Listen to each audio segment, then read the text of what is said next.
అధికారంలో ఉన్నప్పుడు ఎవరిని పట్టించుకోలే. ఆ నలుగురు తప్ప గులాబీ పార్టీలో వేరెవరు హైలైట్ కాలేదు. ఇప్పుడు టైం వచ్చింది, వెళ్తున్నారు. ఇక చాలు గులాబీ దోస్తి అని అనుకుంటున్నారు. ఎవరెవరో చేరితే ఏదో అనుకోవచ్చు, కానీ బీఆర్ఎస్ ఇప్పుడు ఎంపీ టికెట్ ప్రకటించిన వారు కూడా గుడ్ బై చెబుతుండడమే కీలకంగా మారింది. నామినేషన్ల విత్డ్రా వరకు గులాబీ బాస్కు టెన్షన్గానే ఉండేలా సీన్ కనిపిస్తోంది.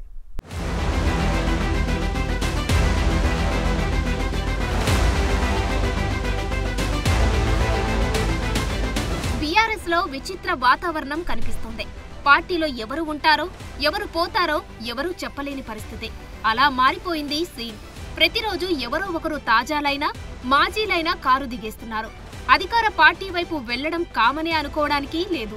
ఎందుకంటే ఈ రాజకీయ వలసల వెనుక చాలా వేదన కూడా ఉంది.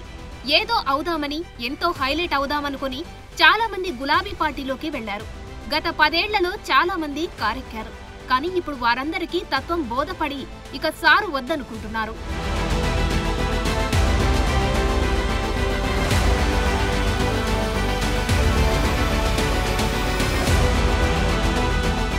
మాజీ ఎమ్మెల్యేలు, మాజీ ఎంపీలు, ఇలాంటి మాజీ నేతలు వెళ్తున్నారంటే అందులో పెద్ద విశేషమేమీ ఉండదు. కానీ ఎంపీ టికెట్లు అనౌన్స్ చేసిన వాళ్లు కూడా చేతులెత్తేస్తుండడమే అసలు మ్యాటర్. లోక్సభ ఎన్నికల షెడ్యూల్ కు ముందే కేసీఆర్ కు ఊహించని గట్టి దెబ్బే తగిలింది.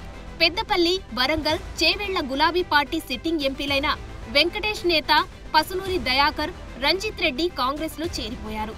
అటు జహీరాబాద్, నాగర్ కర్నూల్ బీఆర్ఎస్ సిట్టింగ్ ఎంపీలు బీబీ పాటిల్, పోతుగంటి రాములు బీజేపీలో చేరారు.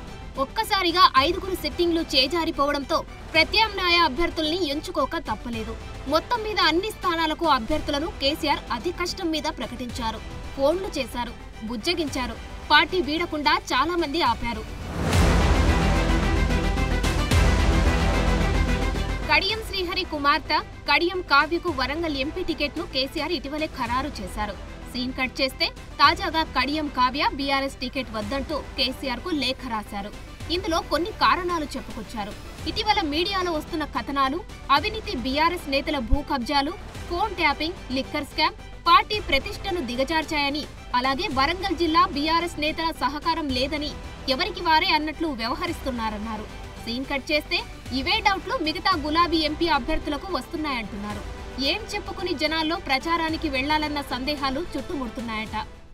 మనకి బీఆర్ఎస్ పార్టీ నుంచి టికెట్ వచ్చినాక కొద్ది రోజులు, ఒక 2-3 రోజులు మంచిగా అనిపించింది. తర్వాతనే అసలు మన పరిస్థితి ఏంది, ఇక్కడ ఎంత బలం ఉన్నది, ఎంతమంది మనకి సపోర్ట్ చేస్తారనేది రోజు తెలుస్తా ఉంది.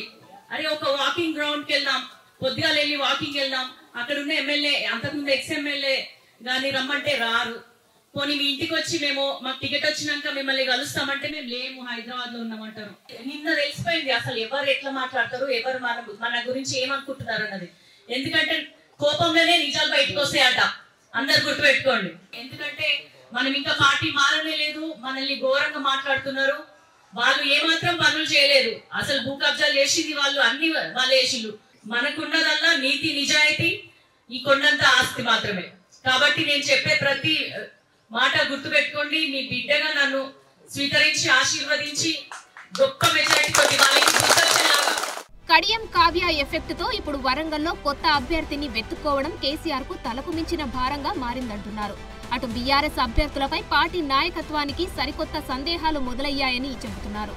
ఇంకెంతమంది అభ్యర్థులు చేజారిపోతున్నారోనన్న అనుమానంతో ఉన్నారట. పోటీలో ఉంటారా లేక చివరి వరకు ఉండి తప్పుకుంటారా అన్న సందేహాలు మొదలయ్యాయంటున్నారు. ఎవరు ఉంటారో ఎవరు వెళ్తారో తెలియని అయోమయంలో గులాబీ పార్టీ ఉంది. చెప్పాలంటే కారు మబ్బులు కమ్ముకున్నాయి. ఇందుకు కారణం తనను రంజిత్ రెడ్డి, పట్నం మహేందర్ రెడ్డి పిచ్చోని చేసి వెళ్లిపోయారని కేటీఆర్ అనడమే. ఆడ పోయినాక నేను మహేందర్ అన్నతో అంటి, ఇంతకుముందు కారులో చెప్పిన చూడు ముచ్చట, అది చెప్పు అన్న. చెప్పమంటే మహేందర్ అన్న లేచి, ఇగో నా మీద పుకార్లు వస్తున్నాయి కాంగ్రెస్లో కొత్త అని, నా ఒక్కరి మీద వస్తలేవు, రంజిత్ రెడ్డి మీద కూడా వస్తున్నాయి. ఆయనను కూడా ఇరికిచ్చిండు. ఇరికిచ్చే ఈయన పక్కకెళ్ళి లొల్లి పెడుతుంది. ఈయన నా మీద ఎందుకు చెప్తున్నాను, నేను నా మీద పుకారుందా, ఈయన లొల్లి. ఇద్దరు నామగడ్డిని లొల్లి పెట్టుకొని ఆస్కర్ అవార్డు గెలుస్తారు చూడు, దానికంటే ఎక్కువ యాక్టింగ్ ఇద్దరు. నేను ఓతలేనంటే నేను ఓతలేను, నేను మంచోని అంటే నేను మంచోని, నేను పిచ్చోళ్ళకి ఇద్దరు నమ్మిన. ఏం చేస్తాం, నమ్మినాం. నమ్మి ఇద్దరు అద్భుతమైన స్పీచ్లు ఇస్తే గెలిచిపోయినాం. ఇంకేముంది, మళ్ళా పార్లమెంట్ గెలిచిపోయినాం అనుకున్నా. నేను చూస్తే 15 రోజుల తర్వాత సీన్ కట్ చేస్తే ఈయన మల్కాజ్గిరి అభ్యర్థి, ఆయన చేవెళ్ళ అభ్యర్థి కాంగ్రెస్. ఏమైందిరా అయ్యా అంటే ఇద్దరు పత్తలేరు. ఇప్పుడు మా అక్క అడుగుతుంది నన్ను పక్కకెళ్ళి, చాలా మంది మా వాళ్ళు ఏమనుకుంటారు ఎరికేనా మీకు అన్నది. ఏందక్క అంటే రంజిత్ రెడ్డి పోయిండు అంటే చెప్పగానే పోతాడు ఆ కేటీఆర్కి అనుకుంటున్నాను అని చెప్తుంది అక్క. నాకు చెప్తే పార్టీలకి వెళ్ళి నన్ను ఓనిస్తానా? ఎట్లా ఓనిస్తా నేను? ఇప్పుడు ప్రకటించిన బీఆర్ఎస్ ఎంపీ అభ్యర్థుల్లో బీఫామ్ తీసుకునేదెవరు, నామినేషన్ల విత్డ్రా నాటికి తప్పుకునేది ఎవరు అన్న పాయింట్ కూడా వినిపిస్తుంది. ఓవైపు లిక్కర్ కేసులో కవిత అరెస్టు, ఇంకోవైపు ఫోన్ ట్యాపింగ్ కేసు. ఇలాంటి సమయంలో తెలిసి పోటీకి దిగడం ఎందుకన్న డౌట్లలో మిగతా అభ్యర్థులు ఉన్నారంటున్నారు.